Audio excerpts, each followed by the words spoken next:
Hey guys, how you doing? It's Fern here today. Got another.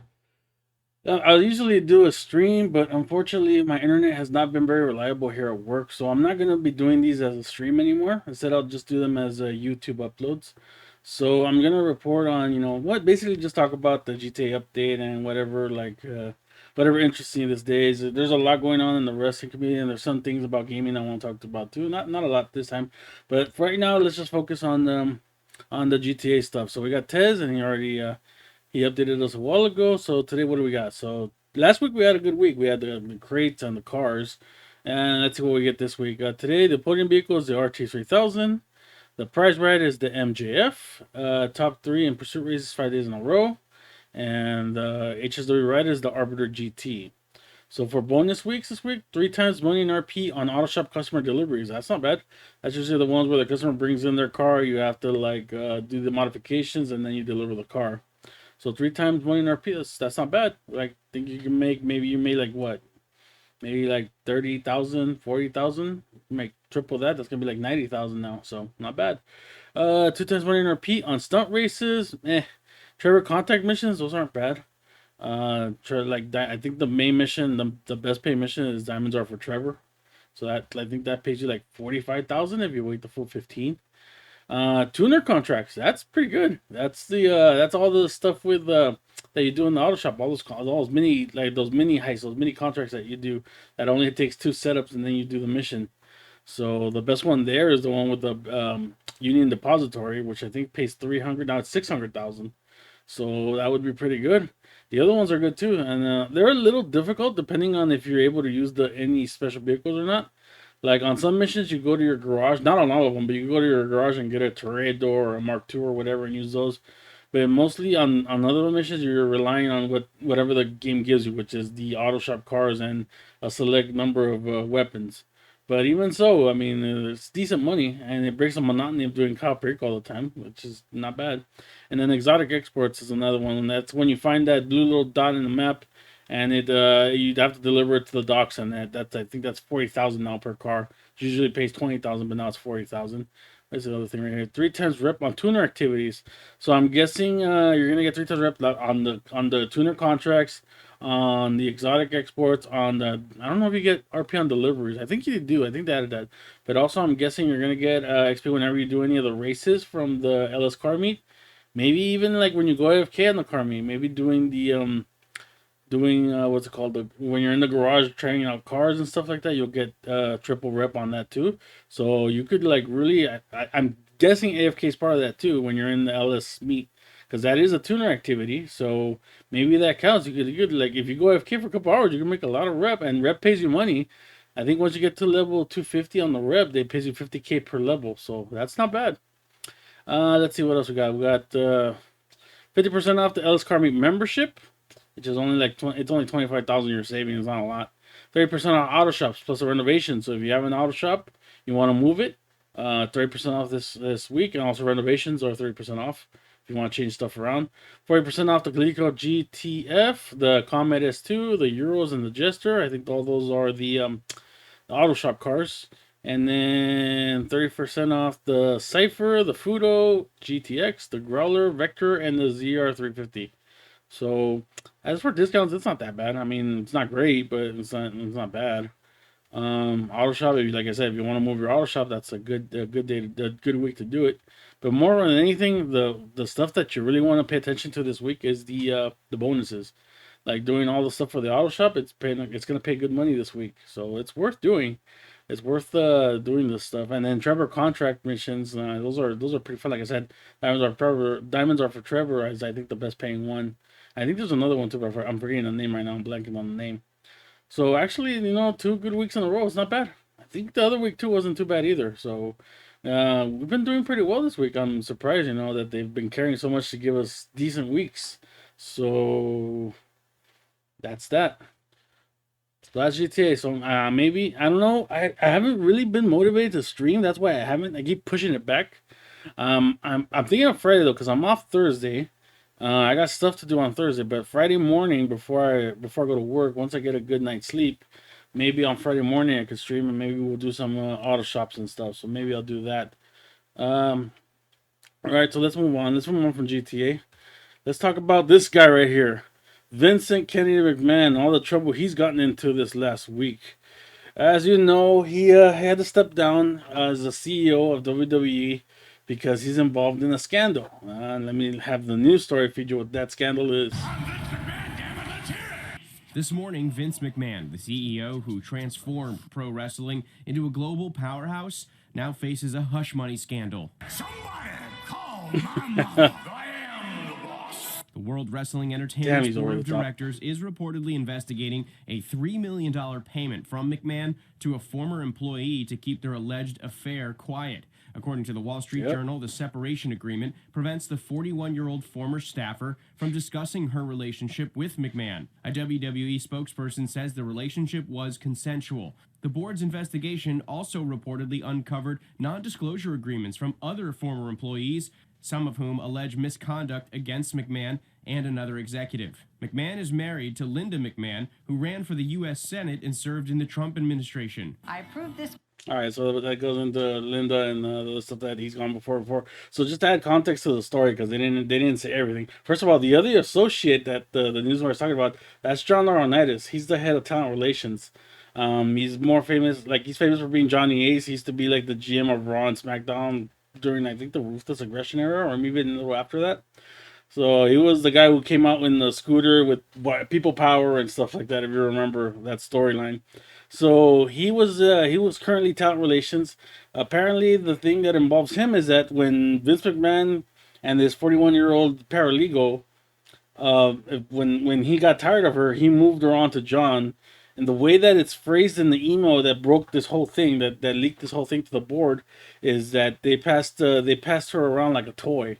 So who knows? Like knowing that Vince was in a sexual relationship with this lady, who knows if that means that Johnny Ace had his way with her too? We don't know that for sure. That's just implied in the email, but it's not fact.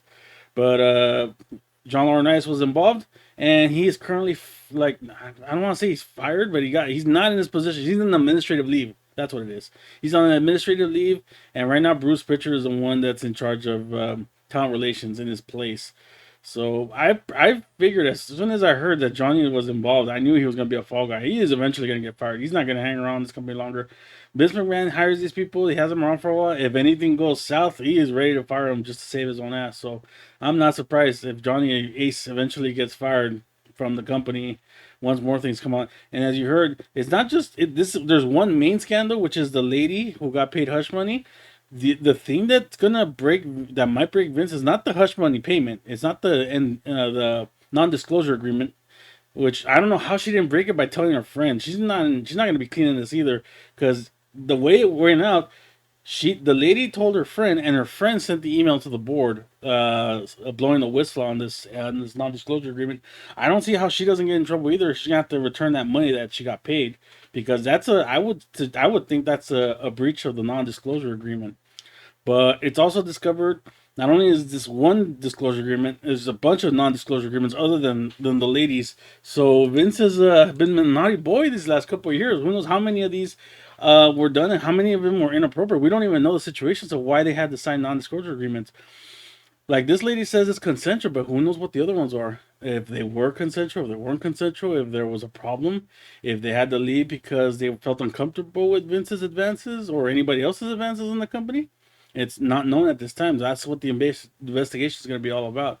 So, and the other thing that's going to get Vince in trouble is the thing is that when she first started, when she was first hired, she was paid I think 100,000 a year, and when she started her relationship with Vince, they bumped her up in salary by double. I mean, she started getting paid twice her salary, just because she was involved with Vince, and that's an inappropriate use of corporate funds. That could get him in trouble with the board. But at the end of the day, that man holds so much power in WWE. I doubt they'll do anything to him. Really, I really doubt that he'll go unscathed. He had the balls to, after all this came out, to go to SmackDown and then Raw and make public appearances. Like this guy has no fear of anything. So I don't know if he's just old and doesn't realize how much trouble he's really in, or he's just so confident that he's gonna beat it.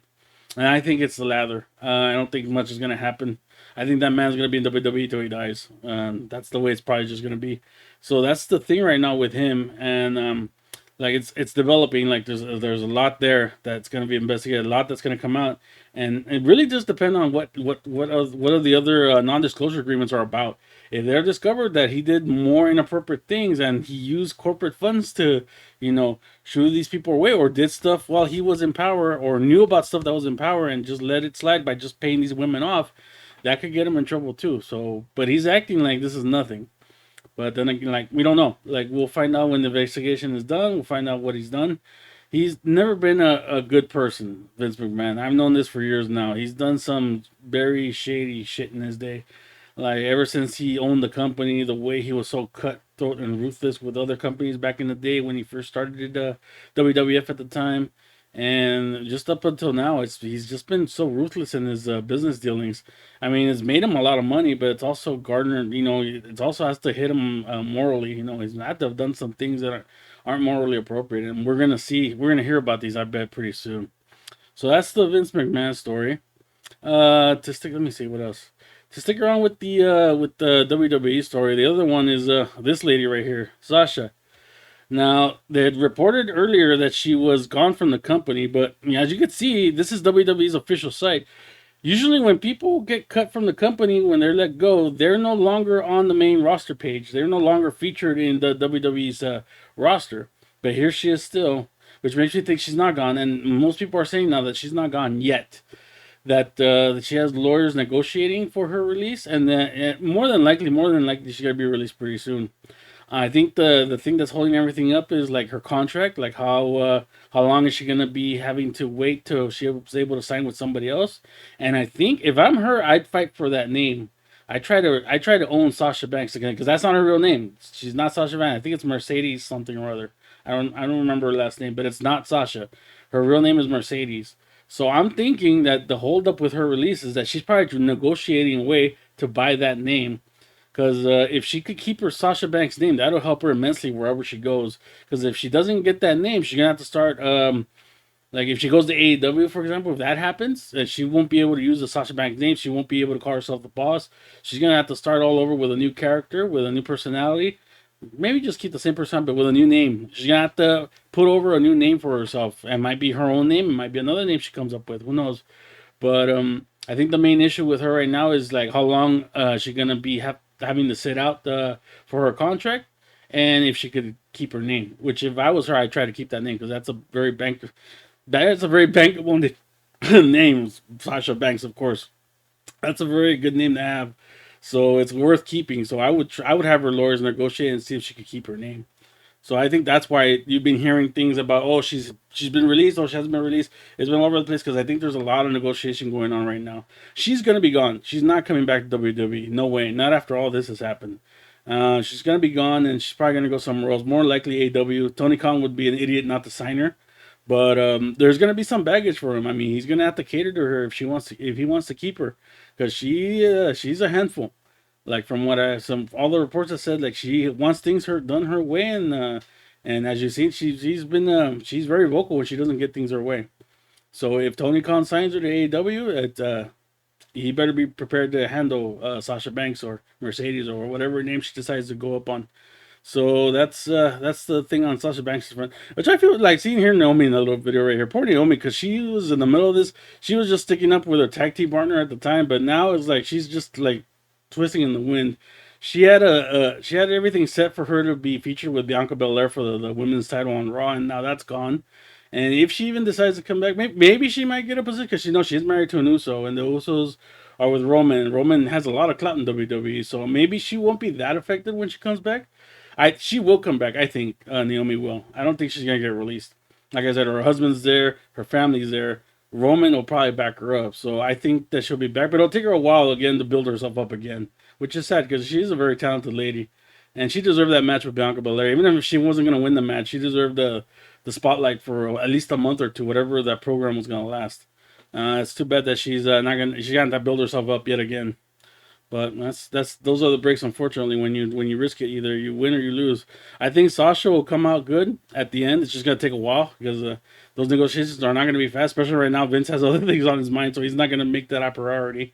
So it's gonna take her a while to get released, and Naomi's gonna take her a while probably to come back. Probably after all this mess with Sasha's done. So that's Sasha. Also, we're gonna talk about that. That was Vince. Oh, and we got the AEW. So AEW happened last night. We had Dynamite last night, and we have the matches all set up for Forbidden Door, which I think is this Sunday. Sunday we're gonna have Forbidden Door, and they made their final announcements for the matches. So let's go through it. So the buy-in match, the match before the pay-per-view, is gonna be Max Caster and the Gun Club versus NGWP's Dojo, Kevin Knight, the DKC, Alex Coughlin, and Yuna Umaru. I'd be kidding if I told you I know those people. I have no idea who any of those people are. I know who Masscaster and the Gun Club are, but I have no idea who the New Japan guys are. But that's the buy-in match. And then we got Swerve in Our Glory, which is Shane Strickland and Keith Lee versus El Desperado and Yoshinobu Kanemura. FTR, the Great Okan, Jeff Cobb, and Roppongi Vice, that's a silly name. I think they were the best friends before. But Roppongi Vice, that's a weird name, even me saying it. So that's a winner takes all match for the RH and IWGP Tag Team Champions. I think FTR is going to win it. I think there's a story building up with FTR where they want to make him look like the best tag team in the world. Kind of like to coincide with CM Punk, because they're supposed to be like a little group now, FTR and Punk. So if Punk is the best in the world, then it makes sense to FTR be the best tag team in the world. So I think that's where they're gonna go. They're gonna have FTR win all these championships. They'll have the RH title, the IWGP tag team title. Eventually they'll go up against the Young Bucks and win the AEW tag team titles. So I think that's where they're going. So they have to set this up with New Japan. This is probably the only title that'll switch hands from the New Japan group to the AEW group. I don't think any other championships are going to cross promotions, but that's the one I do see FTR winning. Four-way to determine the inaugural All Atlantic Championship. This is going to be Pac versus Miro versus Malachi Black, who won his match tonight to qualify, versus Tomohiro Ishii. That sounds like a good match. I mean, I think more than likely it's going to be, like I said, so I don't think this championship is going to go to New Japan, so it's going to stay in AEW. And more than likely, I think either it's going to be between Miro and Pac. But I think Miro's going to win it. He's the one that's come back. He's probably the one that's going to be more needing of a push because he's been gone for a while. So I think Miro will probably be the one that wins that title, that inaugural title. We also have Eddie Kingston, Shoma Umino, and Wheeler Yuta versus Chris Jericho and Sammy Guevara and Minoru Suzuki. Now that should be a good match. I didn't see the AEW match where Sammy Guevara rejoined with Chris Jericho, but I heard that they got back together and he's part of the Chris Jericho Appreciation Society again, which before was his other group. And now Minoru Suzuki is like the hired gun, so it's gonna be those three guys against Eddie Kingston, Shota Umino, and Wheeler Yuta. But I think Jericho's team's gonna win this one. It's just the heels are probably gonna go over on that one, I think. IWGP United States Championship. It's gonna be Will Ospreay versus Orange Cassidy. It's kind of a weird matchup. I figured Ospreay would have a higher quality opponent than Orange Cassidy. No knock on Cassidy. He's a good, but he's not main event caliber or near that. But for the United States Championship, that's gonna stick to New Japan. That's not gonna change places. So Will Ospreay's gonna keep that title. AEW Tag Team Champions, the Young Bucks, El Fantasmo, and Hikuleo, which are all part of the Bullet Club. So that's Team Bullet Club versus Darby Allin, Sting, Hiromu Takahashi, and Tagaki. That's also going to be a good match.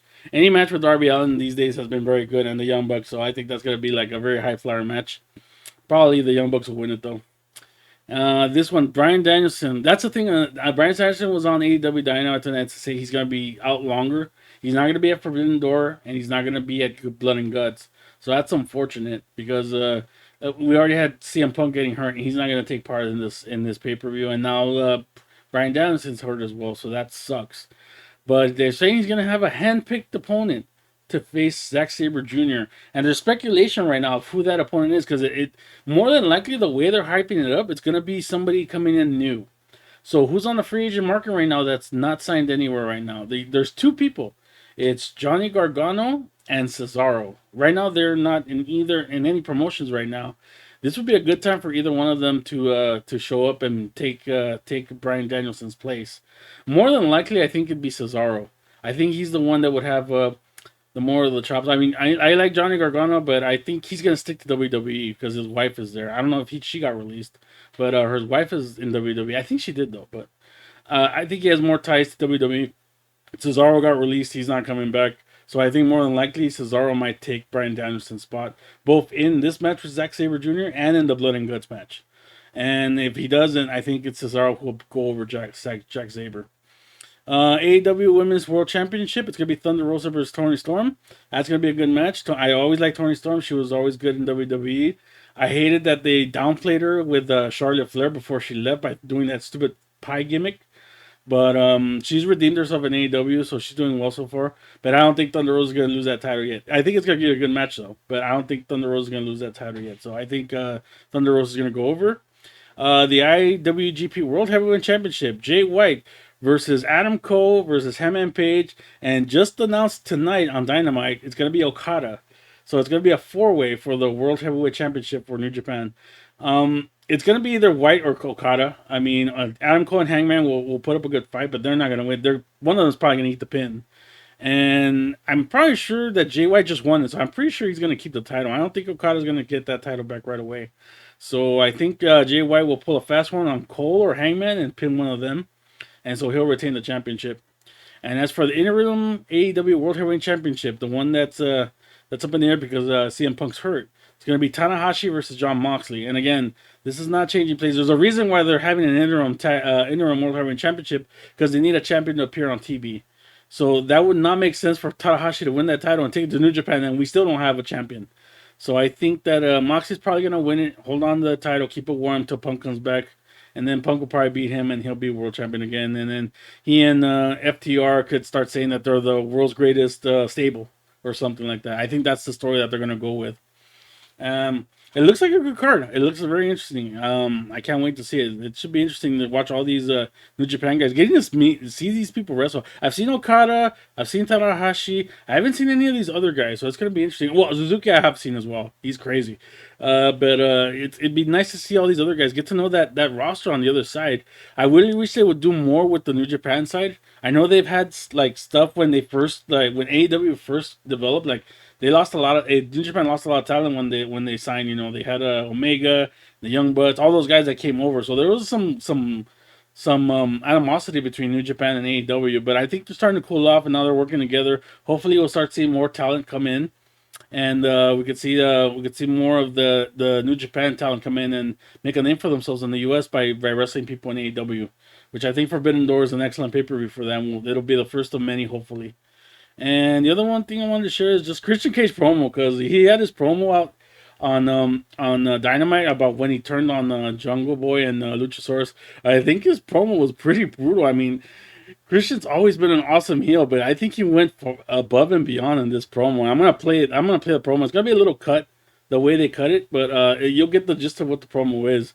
And just to give context to what he's about to say, if you didn't know, Jungle Boy is the son of Luke Perry. If you don't know who Luke Perry is, he used to be an actor that was in 90210. Well, he was a famous actor. So he's going to actually talk about that. So that's what makes it very brutal what he says. So just listen. I didn't think I was going to let Jungle Boy eliminate me from the Casino Battle Royal last year and get away with it. More bothersome to me, Jungle Boy. So he's been building this up since last year. Bonus by being eliminated and a fast track to a world title shot. Start me again, I'll tear that little earring out of your head. You got me? I found out that Jungle Boy, yeah, he's pretty damn talented. So hitch my wagon to that train and ride it until it went dry. And then I thought this easy money, give him a little pep talk, come stand beside you down here ring, do minimal work, and cash that big fat paycheck. Now, get me wrong, you think I came back to help out the next generation? No, that's bullshit. I came back here to make a ton of money, and that's giving Jungle Boy's mom. I think she was a little sweet on Christian Cage. She wanted me to be Jungle Boy's father. Here's the thing, I know Jungle Boy, he looked at me like a father figure. I never wanted to be your father figure, but your father's dead. A good thing, Jungle Boy, because he would be embarrassed and ashamed to see how you turned out. Classless remarks by Christian. Wow. Hey, we got what? Come on, man. Remember what happened to Marco? You're like a son to me. You're sick. Bullshit, like a son to him. He's gonna play him. Oops, I didn't want to play that. Hold on. Sasha Banks is a name that has been in the news this week. Yeah, I already talked about Sasha, but that's what I was saying. Like Christian, like I said this last week, but unfortunately my stupid stream cut off, so you guys didn't hear it. But Christian has been is always an awesome heel. He's always in WWE. He's more of a chicken shit heel, and I think he's probably gonna play the same role here with going up against Jungle Boy and all that. But when he cuts a promo, man, oh my god, that was a brutal promo just to hear that. Like it's been a couple years since Luke Perry passed away, so I'm pretty sure Jungle Boy was okay with saying that. If this was WWE, Vince would probably want him to say it the next week after he passed away. Thankfully, this has been a couple years now. Jungle Boy he probably is done grieving. He's probably accepted everything. So if he wasn't cool with it, Christian wouldn't have said any of this stuff about his dad. But I'm sure he was cool with it, and it makes for compelling TV. Because damn, that does cut deep when you talk about your dad passing away, and then wanting to be the replacement father figure, but he doesn't want to be the father figure. So like I said, Christian's always been an awesome heel. He's much better as a heel than he is a babyface. And it'll be interesting to see those matches between him and Jungle Boy just to see how Jungle Boy responds. He saw that Luchasaurus was gonna kick his ass, but then he talked him out of it by saying that I always saw him like a son. It's a bunch of bullshit, but Luchasaurus looks like he bought it. So let's see if he's gonna turn Luchasaurus against Jungle Boy. We'll see. That's interesting TV, and that's the most interesting I've seen AEW in a while. Christian turning, and then all this stuff with Forbidden Door. It's pretty good. So the next couple of weeks should be interesting. Okay, so that's all the wrestling stuff for today. The other one thing I wanted to share is I wanted to play a little game. Since I'm on break right now, I still have a chance to play a real break. Share a game that I've just recently obtained. This came out a couple days ago. This is Ninja Turtles Shredder's Revenge. And I'm gonna play a little bit just to show you guys the gameplay. It's a pretty good game. Like when I was a kid, like the Ninja Turtles was my childhood. I mean, I had the action figures. I went to see the movies. I watched the cartoons every Saturday. I was a big Ninja Turtles fan when I was a kid. And this game is kind of a little throwback to that because I've been it's a throwback to the arcade games at the time, which I used to put a bunch of quarters in both the original arcade game and then Turtles in Time. So let's see if I can get this going right now. It's a bit. I got it on Steam, but it's also on Game Pass for people who are on Xbox. And it's you get that for if you already have Game Pass, it's just enough download. It's not even much of a download. I think it's 1 gigabyte of a download. So let's play a little bit of it. Let me have you listen to the entrance song because it's very similar to the Ninja Turtles theme song of the cartoon. I'll just let it play for a bit.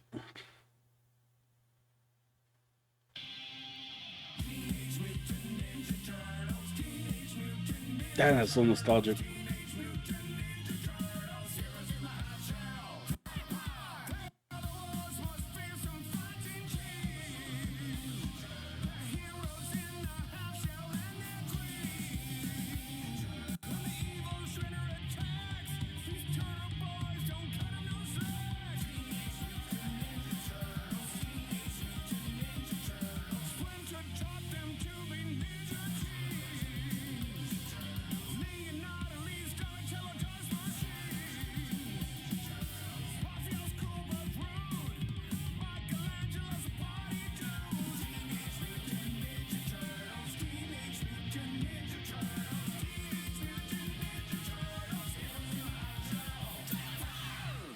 Damn, that's awesome intro.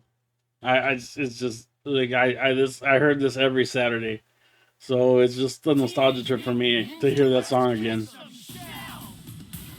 You can also do a party, so if anybody was on, I'd be able to play with anybody. This would be up to 6 players could play, so that makes it even more chaotic. I wish I could have more people play it, but not everybody that I know owns the game. Let's just do a quick new game. Oh wait. You can do continue, but I could continue. I could do the first level. I just want to do the first level for you guys. Select your hero. And of course, who's your favorite turtle? There's Leonardo, Michelangelo, Raphael, and Donatello. And you also get to choose April and Splinter. So there's 6 players in the game. And then later on, you can unlock Casey Jones. He's in the game somewhere. You gotta find him first before you can play as him. But let's do everybody's favorite turtle, Donatello. Everybody can relate to Donatello. He's the guy. He was the nerdiest of the turtles, and that staff has a long reach, so it was always beneficial to have Donnie on your side. Let's see. Let's replay this mission. Job breaking news. And just how it's introduced as episodes. And there's Shredder right there. And of course that drill that started I remember that drill from the first mission in Ninja Turtles in the original arcade. I mean, you got more attacks than you did in the arcade. You can actually dash. Oh, sorry, got hit. One of the challenges is to not get hit at all in this level, and I already failed it. It's not just jump and attack. You also have this This jump, this helps you avoid attacks. And you can also attack off of it. There's also jumping attacks, and there's also a meter that builds up that lets you build up a special attack. And there it is right there. And it's cool because you get to bounce all these these foot soldiers off everything.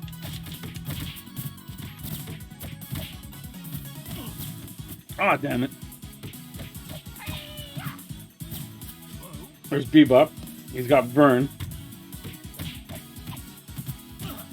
And it's funny, I remember all these characters' names. It's been years since I've seen the cartoon. Probably since I was a kid, actually. Now imagine 6 people playing this game at one time. It's a beat 'em up. Beat 'em ups are so fun. And the more the merrier, I'd say.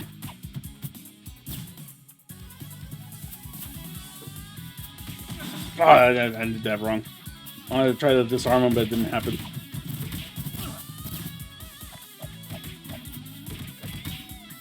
Oh man, I'm looking bad right now.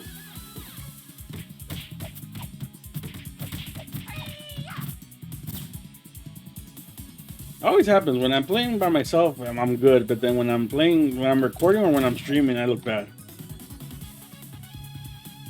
I already rescued that guy. There's a guy there that you can rescue.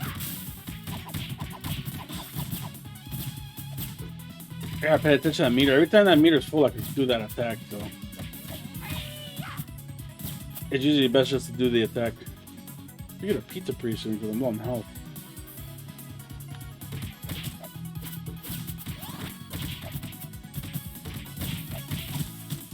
There we go. These guys are just cooking, kicking back.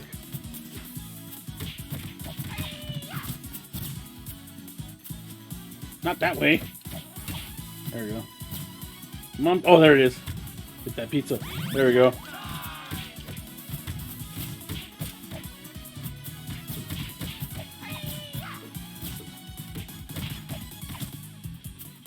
Good job. I finished them off right away. The other way to finish those guys is get close to them and grab them. Or just do a flip and try to hit them from behind.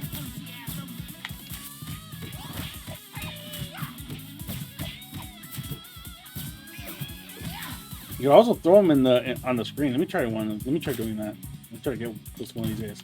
That wasn't it. Ah! Nope, that wasn't either. I'll try to do it later.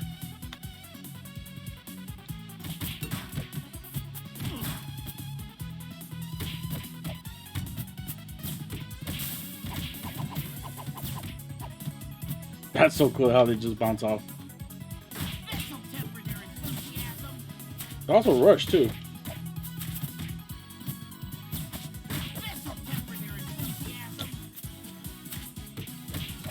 Got your man there. They're starting to block now. Come on. Ah, I still couldn't throw him. I got the wrong. I'm doing the wrong input. There we go.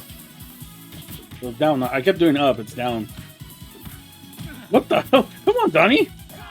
You let him kick your butt. There we go.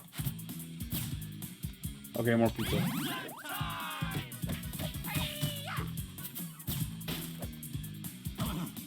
Ah, darn it. There we go. Get sure they'll get quick. Here's our first boss.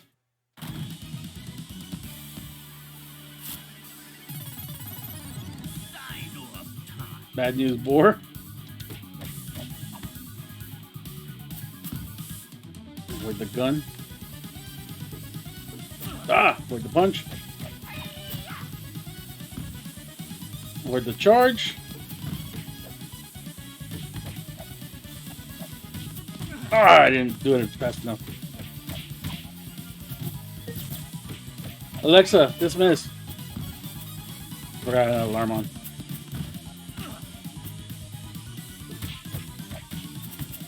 You concentrate on Bebop more. There you go. Oh, he did it for me. Thank you, Bebop. Ah, okay, good. I avoided it.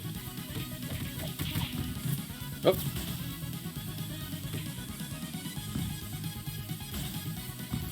Yeah, charge me. That way he gets dizzy.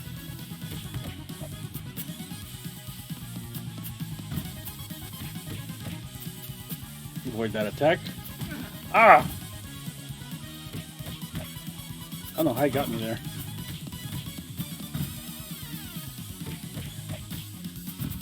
I should have getting more port soldiers though.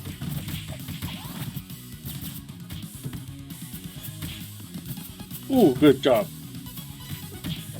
There we go, got him.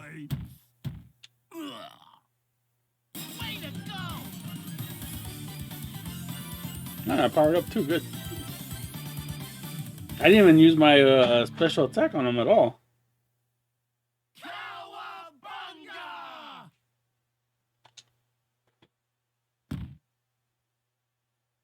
There's Rocksteady.